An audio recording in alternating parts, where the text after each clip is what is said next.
بسم الله الرحمن الرحيم الحمد لله الذي هدانا لهذا وما كنا لنهتدي لولا أن هدانا الله. Dear brothers and sisters, Assalamu alaikum wa rahmatullah. Please recite the salawat. Allah. Muhammad wa ali Muhammad wa ajma'in. So our session today is the continuation of our discussion on the famous letter of Ali alayhi salam to Malik al-Ashtar about the principles of governance in Islam. So it happened that our session today is also happening on the 15th of Rajab, which is one of the days that we have several hadiths emphasizing the importance of it. So we have Dua Dawood, we have Ziyarat al-Imam al-Hussein alayhi salam, and some other practices dedicated to 15th of Rajab. This is an auspicious day. And also it happened to be a few days after the birthday of Amir al-Mu'minin Ali alayhi salam, just 2 days after his birthday. And we have the opportunity to benefit from the wisdoms that Ali alayhi salam sharing with us in this letter. In the previous discussion, so I started with the categorization that Imam alayhi salam, those categories that Imam alayhi salam mentioned as the main categories of duties for a governor. I explained each category and why Imam, for example, mentioned them, whether there is an order in the way that Imam name each category about those economic, financial concerns, about the reform in the community, about preserving and maintaining the security and safety, and also about developing the land and the territory under one's rule.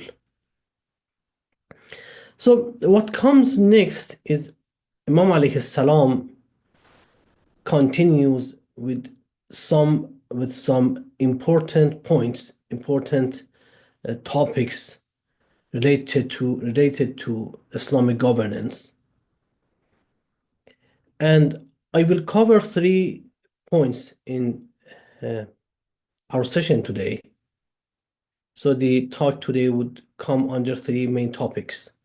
First topic is Imam's elaboration on self-duties of a righteous and pious rulers.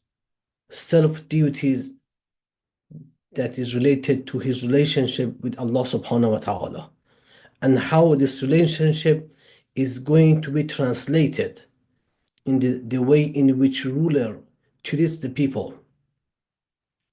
So it's then after mentioning these self-duties, Imam alayhi salam talks about the importance of people and the importance of their perception of a rule, about public opinion, which is very important point that Imam alayhi salam discusses in the beginning of his letter. And later on, when Imam gives his instructions about how a ruler, a righteous ruler, ought to treat people, and those advices which also Imam alayhi salam, those pieces of advice Imam alayhi salam gives about treating one's people as a ruler, and the inclusiveness of those instructions that not only includes the Muslim citizens but also non-Muslims, and the way that Imam alayhi salam explained the responsibility of a ruler towards his people. So these are the main categories, main topics that we are going to cover inshallah in our discussion and elaboration on Imam alayhi salam's letter. So Imam alayhi salam's beginning, so after he mentions the four main categories of a ruler, the very fact that he starts with naming a ruler's obligation towards oneself, to self-duties, and his responsibility for taking care of his spiritual well-being is an important matter that can even, in a way, make it difficult to understand. Why does Imam start with this? One could say, for example, these are personal kind of traits, personal matters. Imam could leave it to end of the letter, or maybe even it could be more fitting for a moral kind of writing and moral kind of advice, and not for a governing advice. So why does Imam start with them? Start with naming, with elaborating on those expectations from a ruler about his connection and his relationship with Allah subhanahu wa ta'ala. I would say it has a very strong message that Imam alayhi salam says that, your relationship as a ruler to the people is not in isolation from your relationship with Allah subhanahu wa ta'ala. These are interconnected. Your responsibility towards Allah subhanahu wa ta'ala extends to the people and makes you responsible to Allah's creation as well. So it's not this kind of false separation between one's moral and personal spiritual journey and one's social role in a community. Imam negate that kind of false separation. These are interconnected. And Imam starts with what he believes it to be the foundation of one's success in a society, the foundation of a ruler's success in a society is in his relationship with Allah subhanahu wa ta'ala. If the relationship with my Lord, if the relationship with Allah subhanahu wa ta'ala is as it is ought to be, is the proper relationship between servant and the Lord, then it translates beautifully in the way that one as a ruler treats his or her people. So for Ali alayhi salam, someone who is corrupted, deviated, someone who is a lost ruler, who cannot find his own spiritual path, he cannot lead a nation. He cannot lead his people to comprehensive flourishment. He cannot be able, he's unable to fulfill his duties in the four categories that Imam mentioned before. Someone who is corrupted, he cannot be trusted with the financial resources of the government to use them for the benefit of the people. A corrupted person would primarily think of himself, would primarily think of his relatives, his friends, his close circle, the lobby to which he is indebted, the party to which he belongs. When someone is corrupted, is lost, someone is manipulative, he would have a difficult time to earn the trust of his army, his force, who are tasked to protect the land. An army who lost its trust in its leader, in its governor, its ruler, no matter how much equipped, no matter the kind of technologies and military tools, weapons they have in they have it, they own it, they cannot defend against threats. They cannot defend the border because they don't feel the loyalty, they don't feel the devotion that makes them to put their lives on the line to protect the territory, to protect the people, to protect the ruler. Someone who is deviated, who is corrupted, cannot reform people for good, because someone who does not own something cannot give it to the others. And a person who is self-centered, a person who think of himself, he would prioritize his own interest, would prioritize kind of having showing favors to, for example, his political party or the people who supported him, more than thinking about people and developing the land. وعمارة البلاد. He's not the kind of person that can be trusted with the task. So I think that's why the Imam starts with these self duties, self-building responsibilities that a ruler must maintain.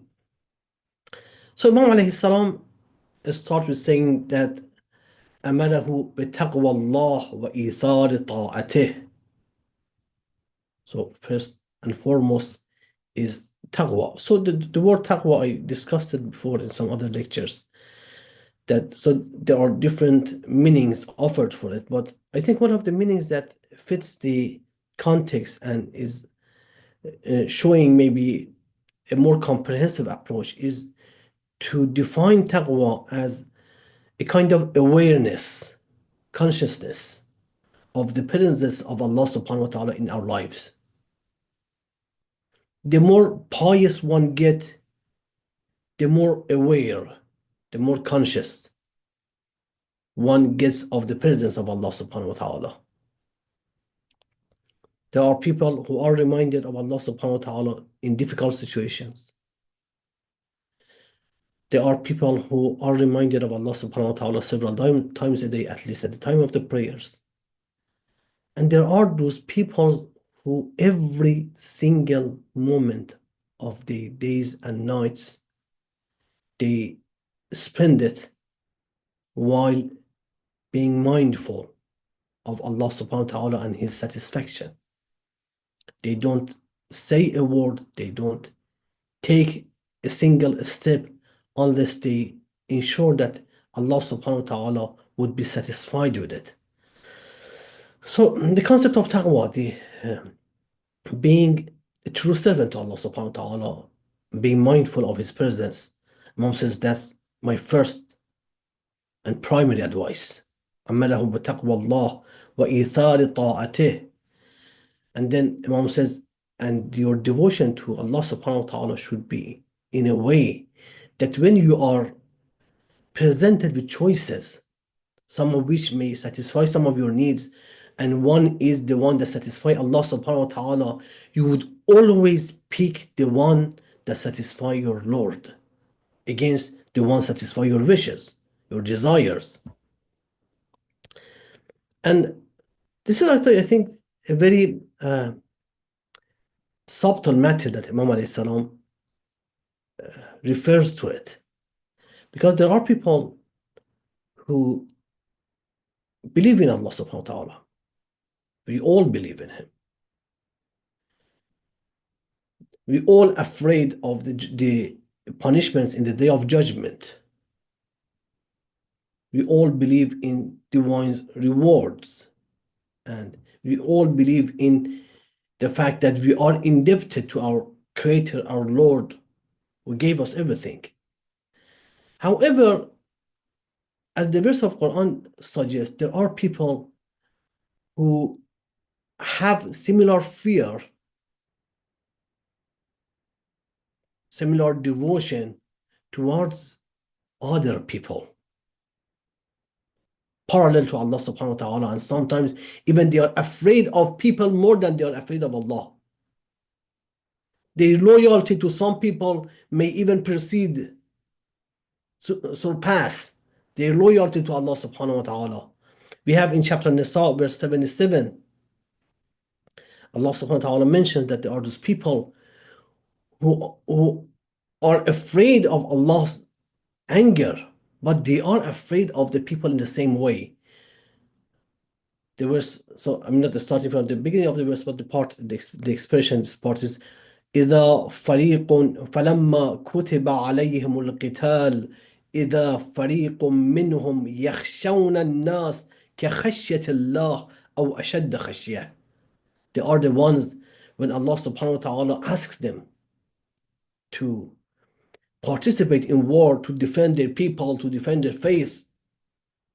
They are afraid of people, afraid of being killed, afraid of the enemy, the same way that they are afraid of Allah, or even more. So I think that's why Imam says that your devotion to Allah should be in a level that nothing can surpass it. Nothing can go over your devotion to Allah subhanahu wa ta'ala. You should always pick His satisfaction as your choice. And then the Imam continues, وَاتِّبَاعِ مَا أَمَرَ بِهِ فِي كِتَابِهِ مِنْ فَرَائِضِهِ وَسُنَنِهِ. Then you are expected to follow what Allah subhanahu wa ta'ala commanded in His book. Those obligations and those what the Imam says, sunan. I will explain the word sunan here later. Imam says, without which, without obeying, without following these commands of Allah subhanahu wa ta'ala, لا يسأل أحد إلا باتباعها ولا يشقى أحد إلا مع جحودها وإضاعتها. Imam says no one will success without following divine guidance and command. And no one would be deviated unless because of forgetting, because of neglecting one's duty towards Allah subhanahu wa ta'ala. So the point, I think, is although not directly a primary point in our discussion, but is something very important as in our understanding of the concept of Sunnah in Quran.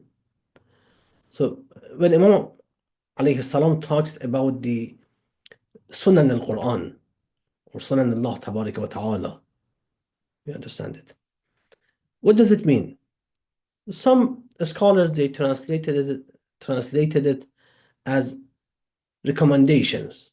So next to fara'id, obligations, so Imam alayhi salam says that you have to follow the Quranic commands, instructions, either the ones obligatory or the ones as recommendations are not obligatory.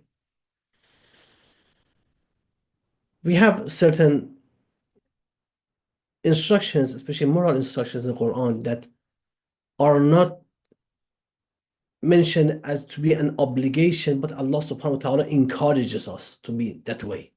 For example, we have in chapter Shura, verse 40, it's about the matter of the qisas, matter of the distribution. Allah subhanahu wa ta'ala says, وَجَزَاءُ سَيِّئَةٍ سَيِّئَةٌ مِثْلَهَا. And the distribution for an evil act is an evil one like it. So if someone kills the other one, an innocent person, the Ones, for example, children, someone who religiously, legally takes the authority, he has the right to do qisas, to ask for retribution, for the killer, for the murderer to be killed. Someone who makes an innocent person blind, one gets the right to let that person to taste his own medicine. It is a right that Quran gives, but at the same time, Quran does not neglect to highlight what is morally recommended, what Allah subhanahu wa ta'ala would be pleased more with it. And that's what the verse of Quran says, وَجَزَاءُ سَيِّئَةٍ سَيِّئَةٌ مِثْلَهَا فَمَنْ عَفَى وَأَصْلَحَ. However, whoever pardons and makes reconciliation, instead of killing the other person, pardons one's mistake. If someone made a mistake, was angry, was upset in a conflict, something no one intended to do, but it happens sometimes. So the verse of Quran says the ones who are having this capacity to pardon people, to reconcile, instead of going for retribution, فَأَجْرُهُ عَلَى اللَّهِ, his reward is due from Allah subhanahu wa ta'ala. إِنَّهُ لَا يُحَبُّ الظَّالِمِينَ, he does not like wrongdoers. So it's a matter of balance. Allah doesn't like the wrongdoers. You have the right to retribute, but at the same time, you are encouraged to be higher, in a higher level of moral, to not just rely on your rights, but rely on how you can help people, care for them, sometimes making sacrifices for them. Or another verse of Quran, chapter Baqarah, verse 280, is about someone, you gave him a loan and he is due for the loan, he is not able to pay the loan at the time. وَإِنْ كَانَ ذُو عُسْرَةٍ فَنَظَرَةٌ إِلَى مَيْسَرَةٍ. So if you see that the debtor is in hardship, let the debt to be postponed for a little while, so the debtor can pay it when he is in ease. And then the verse of Quran goes even further, highlighting, recommending even a more praised approach. وَأَن تَصَدَّقُوا خَيْرٌ لَكُمْ إِن كُنتُمْ تَعْلَمُونَ. However, if you give it as a charity, if you see that the person that you gave him a debt is in difficulty, so which means that he doesn't have to pay you back.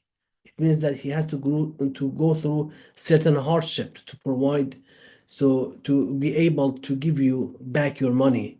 So the verse of Quran says, if you can afford it, why not just give it as a charity? Just help your brother, help your sister.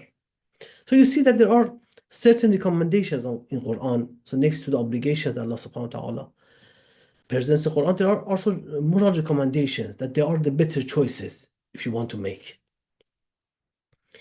But the other meaning for the word sunan, when we are talking about the sunan Allah, is about divine traditions, divine principles. Some scholars, they talk about those general principles that Allah subhanahu wa ta'ala mentions in the Quran, that those principles that governs the lives of the people and the lives of the communities, the circumstances of the communities. For example, when the verse of Quran says, إِنَّ اللَّهَ لَا يُغَيِّرُ مَا بِقَوْمٍ حَتَّى يُغَيِّرُ مَا بِأَنفُسِهِمْ. This is a divine principle. Allah will not change the situation of a people, of a nation, unless they take the first step, unless they decide to do it, and then Allah will support them, will help them. This is the divine principle. I cannot just sit at the corner of my house and expect Allah to do everything for me. I need to do my share, and Allah will help, will support. We have verses of Quran, for example, talking about the Sunnat istidraj. Istidraj means to gradually, to uh, to progress, to gradually bring down something, a gradual process to bring something down. But what does it mean as a Quranic term? We have in chapter A'raf, verse 182 and verse 183, Allah subhanahu wa ta'ala says, وَالَّذِينَ كَذَّبُوا بِآيَاتِنَا سَنَسْتَدْرِجُهُم مِّنْ حَيْثُ لَا يَعْلَمُونَ. The ones who deny our signs, we will progressively lead them to destruction, bring them down from where they do not know. من حيث لا يعلمون وأملي لهم إن كيدي متين. And I will give them time. Indeed, my plan is firm. We have similar concepts presented in chapter Qalam, verses 44 and 45. The principle of istidraj, as Imam al-Hussein alayhi salam defines it in one of the hadiths that we have in Tuhaf al-Uqul. Imam alayhi salam says, al-istidraj min Allah tabaraka wa ta'ala أن يسبغ على عبد النعم ويسلبه الشكر. The principle of istidraj, which is actually one of the most severe divine punishments for someone, is to open the door of the material blessing to someone, but take away the understanding, the realization of being grateful towards Allah subhanahu wa ta'ala.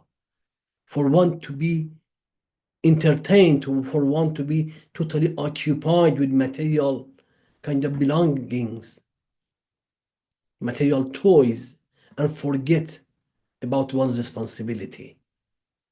That's according to the verses of Quran, according to hadiths, that's one of the most severe punishments. And it is unlike the other punishments we expect, because we expect someone, if we think about Allah punishing someone in this material world, we are thinking, for example, Allah subhanahu wa ta'ala taking away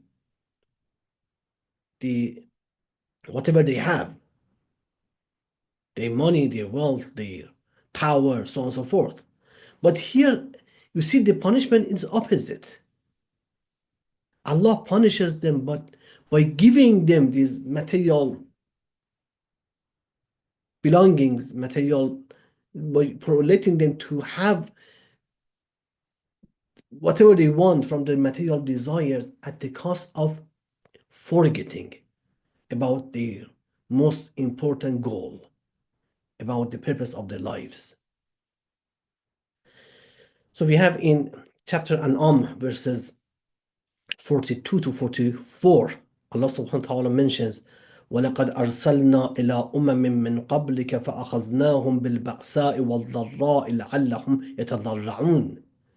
It says we sent messengers to the people before you, and we put them through certain difficulties, certain punishments, so that they can realize their mistakes and return to me.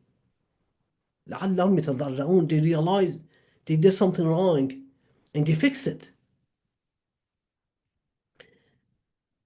But unfortunately, not many people, they take the lesson. The verse of Quran says, فَلَوْلَا إِذْ جَاءَهُمْ بَأْسُنَا تَضَرَّعُوا. Why they didn't listen? Why they didn't return to us? ولكن قست قلوبهم وزين لهم الشيطان ما كانوا يعملون. Instead, their heart were hardened and they were deceived by Satan. They didn't take the lesson from those warnings that I gave them. So that's when the final punishment comes. فَلَمَّا نَسُوا مَا ذُكِّرُوا بِهِ فَتَحْنَا عَلَيْهِمْ أَبْوَابَ كُلِّ شَيْءٍ. When they forgot all the signs we sent them, why they are starting denying them. They were warned, they ignored those warnings. Allah subhanahu wa ta'ala says, I'm not going to kill them. Instead, I open the door to material world to them. فتحنا عليهم أبواب كل شيء حتى إذا فرحوا بما أوتوا, to the point when they are totally occupied with these toys. They are playing around. They forgot about their main mission in their lives. أخذناهم بغتة فإذا هم مبلسون. That's when the angel of death comes down. That's when they are shocked, when they just open their eyes and they realize what happened to them. So, one understanding of when Imam alayhi salam says that as a ruler, you ought to follow divine commands in the Quran, obligations, and also the Sunan. One meaning is that you have to consider these divine principles. If you want to lead your nation, your people to success, you should be aware of these divine rules that governs the societies. You should know that unless your people decide to make a positive change, nothing would happen. You should be aware that if you are taking the wrong steps, people are indulging in sins and everything seems to even get better. That's a serious warning that can be the application of the principle of istidraj to your community. Then Imam alayhi salam mentions a very important point that he expect Malik to take it into account. Imam alayhi salam says that you are expected as the ruler of the community to help in divine mission, in guiding your people. And that's what Imam calls it, labels it as aiding Allah. وأن ينصر الله سبحانه بقلبه ولسانه. That's one of the responsibilities, to make sure that you do what and you help Allah subhanahu wa ta'ala in divine mission by helping people, by helping them in a way that they can find the path. Within the parenthesis, it is not about enforcement, it's about providing the guidance. Not forcefully put someone to try to push someone to guidance, because for sure that's not how it works. The matter of faith, the matter of devotion is not something you can force it on people. But as the ruler, you are expected to contribute to the mission, the divine mission of helping people and aiding people by providing for them the ground upon which they can flourish spiritually as well as materially. If they have the material life going in proper way, you ought also to help them in their spiritual path. Provide for them what they need: the education, the instruments, the proper environment in the community. فإنه جل اسمه قد تكفل بنصر من نصره وإعزاز من أعزه. Because if you do your best to contribute to divine mission and helping your people, then Allah will help you in return. And this is the promise that Allah subhanahu wa ta'ala made also in Quran, in many verses, in several verses, including in chapter Hajj, verse 40, where Allah subhanahu wa ta'ala says, وَلَيَنْصُرَنَّ اللَّهُ مَنْ يَنْصُرُهُ. Allah will aid someone who aids him. For sure, that doesn't mean Allah needs an aid. It's about aiding the mission. It's about aiding the divine plan in guiding the mankind. If I play my part in it, I think what many brothers and sisters they do, having this majalis, having this program is to be part of that divine mission, to help our brothers and sisters and community to maintain their faith, to preserve them when the situation gets difficult for the other. Imam says, if you do that, especially as a ruler, Allah will support you as well, will help you as well. But in doing so, you need to first control your own desires. You cannot help divine mission if you are subjected to your own desires and temptations. وأمره أن يكسر نفسه من الشهوات ويزعها عند الجماحات فإن النفس أمارة بالسوء إلا ما رحم الله. Imam says that I'm ordering my governor to break through the temptations, the desires, and to control them, because it's the nature of our nafs, soul, that sometimes it likes to get whatever it wants, those desires to be satisfied. But it's the intellect, it's our responsibility to manage it, to control it. And that's what the verse of Quran mentions as well. قد أفلح من زكاها, chapter Shams, وقد خاب من دساها. He has succeeded who purifies it, and he has failed who instills it with corruption. Here Imam comes to a related point, but is from a different perspective. So when Imam alayhi salam says that you are expected to help people, to help in divine mission, in guiding people, then Imam says the opinion of people about you matters and is related to the way in which you act. It's very crucial and significant point. So some people may say, people's opinion don't matter as long as you do. For example, in matter of government, as long as government knows the policies that it's doing. So if people are not satisfied, doesn't mean that the government didn't do a good job. But Imam al-Islam offers a different perspective. He says actually that the public opinion about you and your government matters, Malik.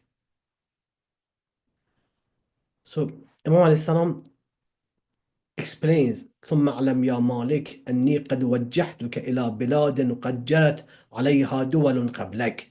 O Malik, be it known to you that I'm sending to you as a governor to a country which in the past experienced both just and unjust rule, من عدل وجور.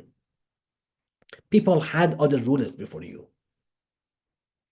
وأن الناس ينظرون من أمورك في مثل ما كنت تنظر فيه من أمور الولاة قبلك. And people will put your rule under scrutiny the same way that you were putting the rule of the others under scrutiny. As you were criticizing other rules for their shortcomings, people will do the same to you. They will look at the way that you rule the country, you rule your nation, and they criticize it. وَيَقُولُونَ فِيكَ مَا كُنْتَ تَقُولُ فِيهِمْ. The same way that you were complaining about the rules before you, people will complain about your rule, would talk about your rule, about the positives, about the negatives. And here, I think what Imam mentions is very important. So I think point is the core of the message here. Imam alayhi salam says, وَإِنَّمَا يُسْتَدَلُّ عَلَى الصَّالِحِينَ بِمَا يَجْرِي اللَّهُ لَهُمْ عَلَى أَلْسُنِ عِبَادِهِ. This is very beautiful. Very beautiful. Imam says, and indeed, the righteous are known by what Allah subhanahu wa ta'ala causes to be said about them on the tongues of his servants. The righteous people will have people talking with love about them. The righteous people can be known. The evidence of someone doing something right as a ruler is that people are happy with him. People are praising him for what he's doing. And Imam said that's an evidence that he's doing the right job, because Allah let these praises to be spread about him in the community.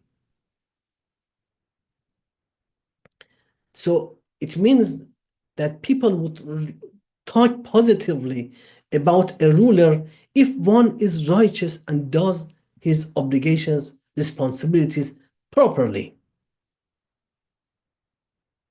That's why Imam then connects this argument that if you want to be the one people are happy with, if you want to be the one that people they are talking positive about you, then you ought to be a righteous person, which only occurs if you do the right and the good deeds and care for the people.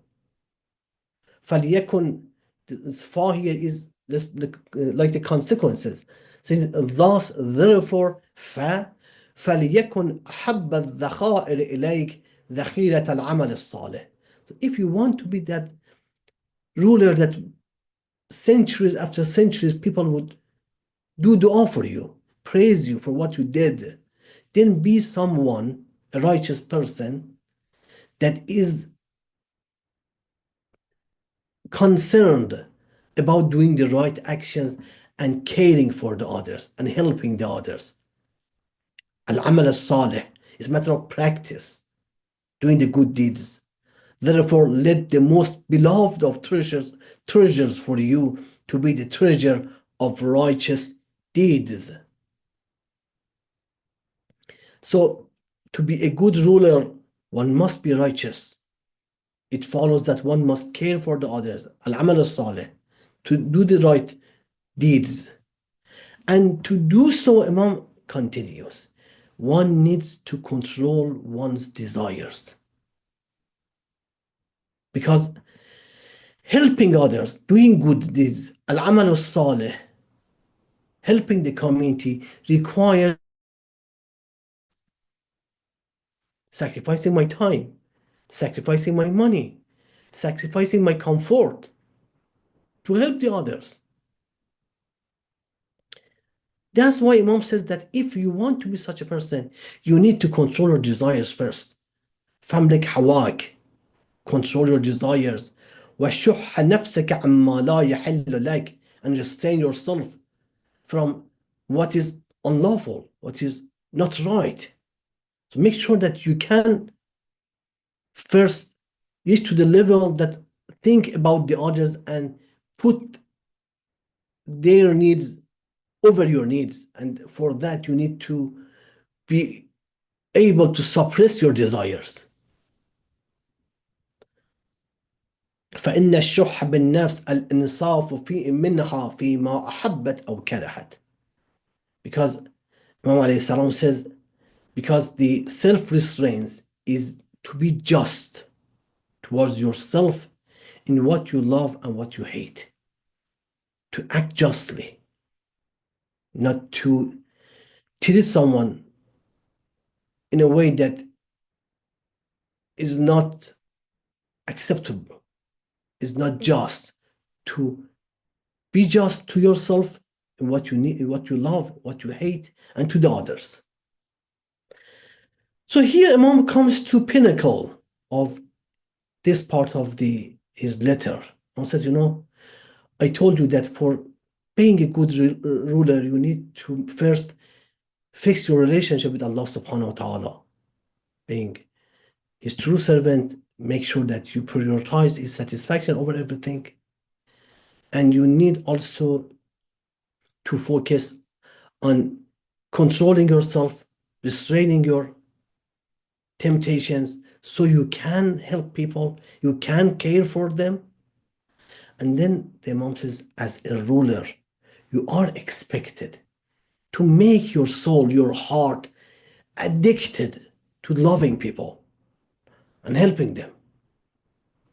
وأشعر قلبك الرحمة للرعية المحبة لهم واللطف بهم. And fill your heart. Fill it, if it's like container, fill it with the love of the people. And fill your heart with mercy for the people, love for them. والمحبة لهم واللطف بهم, and kindness towards them. Make yourself dedicated to them. Show your care for them, because that's what the true relationship with Allah subhanahu wa ta'ala requires you to do. To love His creation, to love His people. وَلَا تَكُونَنَّ عَلَيْهِمْ سَبْعًا ضَارِيًا تَغْتَنِمَ أَكْلَهُمْ. O Malik, I warn you not to be like a fierce wild animal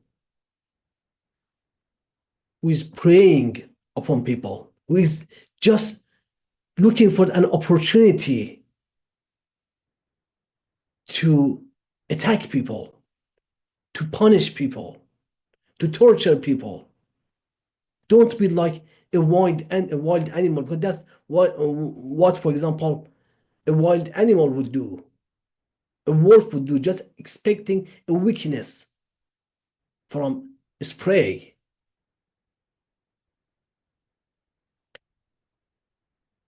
And Imam explains that when I'm telling you to be kind with people, when I'm telling you to fill your heart with love for the people, it's not only about your Muslim brothers and sisters.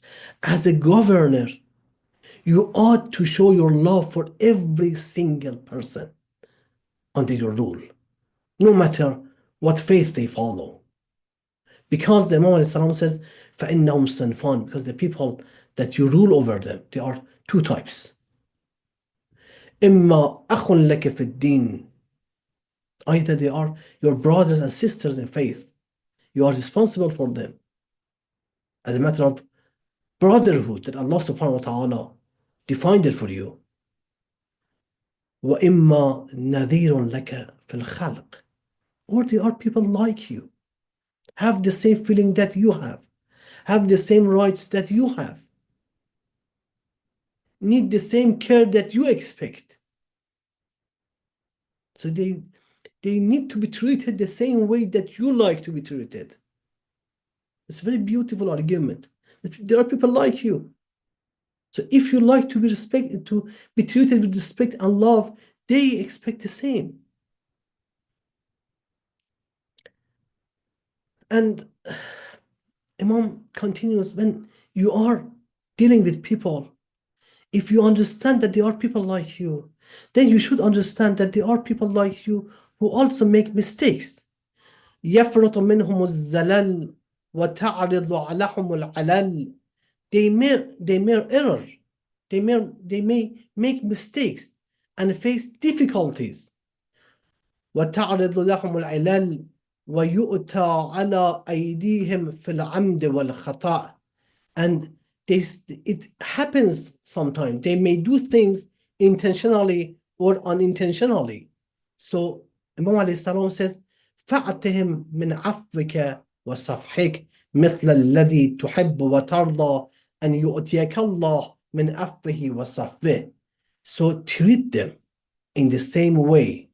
Give them the kind of pardon, the kind of mercy, the kind of forgiveness that you expect Allah subhanahu wa ta'ala to give it to you in the day of judgment.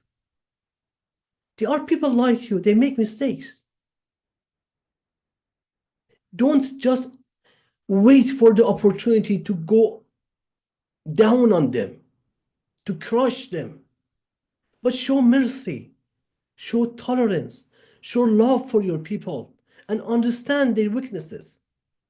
This is very beautiful. We are talking about not the most modern kind of the manifest of human rights, but we are talking about a letter written 1400 years ago. And how beautifully Imam defines the relationship between a ruler and the people.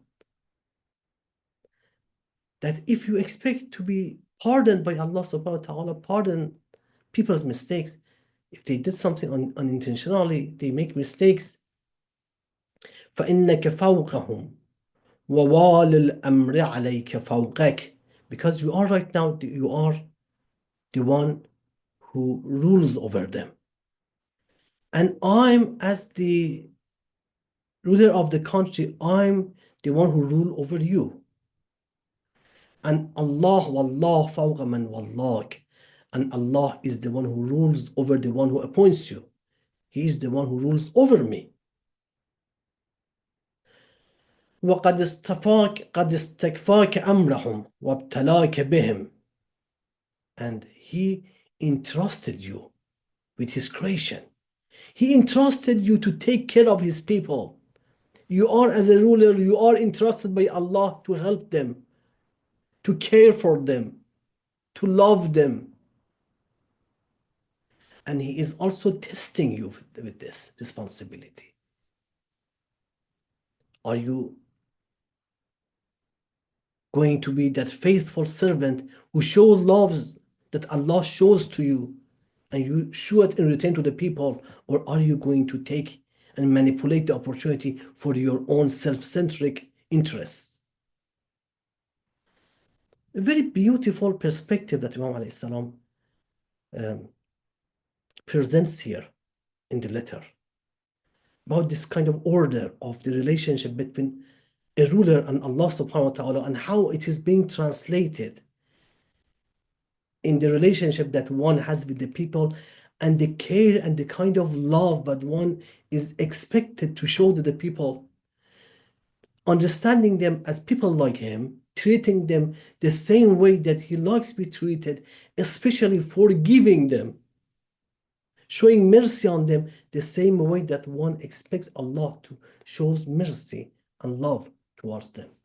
Very beautiful, very, I would say, golden points for governance that Ali alayhi salam mentions in his letter.